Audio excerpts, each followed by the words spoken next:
Apprenti chimiste, bonjour! Dans cette vidéo, nous allons écrire la configuration électronique à l'état fondamental d'un atome.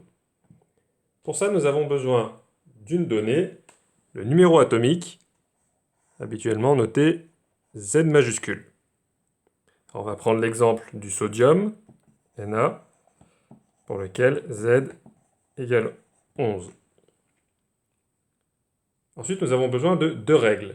La première, c'est la règle de Kleshkovsky, qu'on représente souvent schématiquement ainsi.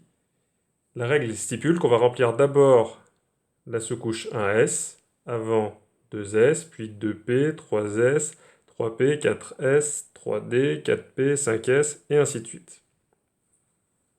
La deuxième règle dont nous avons besoin, c'est le principe d'exclusion de Pauli, qui nous dit que nous allons pouvoir placer 2 électrons par orbital atomique. Donc, avec ces deux règles, pour le sodium, on sait qu'on commence à remplir la sous-couche 1s, dans laquelle on peut placer 2 électrons. Puis 2s, 2 électrons également, puis 2p. Et alors pour la sous-couche 2p, il y a 3 orbitales atomiques de type P, donc au total nous pouvons placer 6 électrons. 2 électrons par orbital atomique, et 3 orbitales atomiques font 6 électrons. Ensuite, nous continuons, 3s, et cette fois-ci nous ne plaçons qu'un seul électron, puisque nous sommes déjà à 2 plus 6 plus 1, 11 électrons.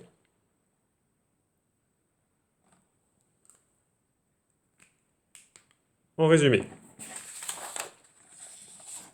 pour écrire la configuration électronique d'un atome, il faut d'abord connaître la valeur de Z, le numéro atomique, pour savoir le nombre d'électrons à placer, puis se faire soit écrire l'ordre au brouillon pour les orbitales, soit se faire le schéma précédent, et ensuite placer 2 électrons par sous-couche S, 6 électrons par sous-couche P, 10 électrons par sous-couche D, jusqu'à atteindre la valeur de Z.